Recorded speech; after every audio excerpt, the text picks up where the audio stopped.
शहादा मोहिदा रस्त्यावर साधूच्या वेशात असणाऱ्या दोन इसमांनी चाकूचा धाक दाखवून दाम्पत्यांकडून सुमारे 2 लाख रुपये किमतीचे 3.5 तोळे सोन्याचे दागिने हिसकावून नेल्याची घटना घडली आहे। याबाबत रात्री उशिरापर्यंत पोलिसात गुन्हा नोंदवण्याची प्रक्रिया सुरू होती।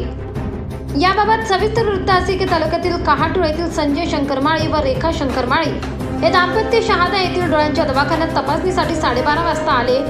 तपासणी पूर्ण झाल्यानंतर ते त्यांच्या गणेश नगर येथील नातेवाईकाकडे भेटण्यासाठी गेले। त्यानंतर दुपारी 3 वाजेच्या सुमारास मोटरसायकलने आपल्या कहाटूळ येथील घरी जात असताना मोहिते गावाच्या पुढे किसान विद्यालयासमोर एका पांढऱ्या रंगाच्या स्विफ्ट डिझायर गाडीतील साधूच्या वेशातील इसमाने त्यांना थांबविले।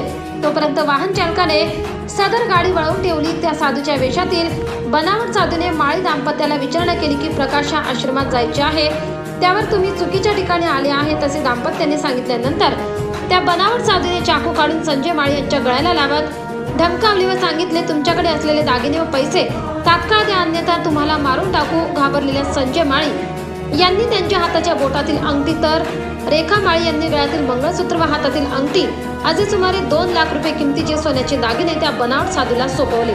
सदर सोन्याचे दागिने घेऊन बनावट साधू वाहनासह फरार झाले। आपली लूट झाल्याची घटना माळी दाम्पत्याने शहादा पोलीस स्टेशनला येऊन पोलिसांना घडलेली घटना सांगितल्यावर त्या बनावट साधूंना शोधण्यासाठी प्रयत्न सुरू केले, मात्र सुस्त असलेल्या पोलीस यंत्रणेला यश आले नाही। याबाबत संजय माळी यांच्या फिर्यादीवरून अज्ञात चोरट्यांविरोधात गुन्हा नोंदवण्यात आला असून पुढील तपास सहाय्यक निरीक्षक प्रतापसिंह मोहिते करीत आहेत।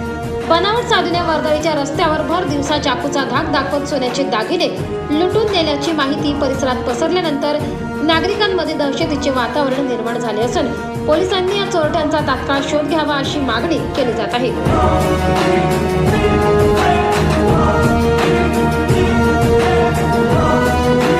24 लाईव्ह महाराष्ट्र न्यूजसाठी पंकज अहिरे, नंदुरबार, शहादा।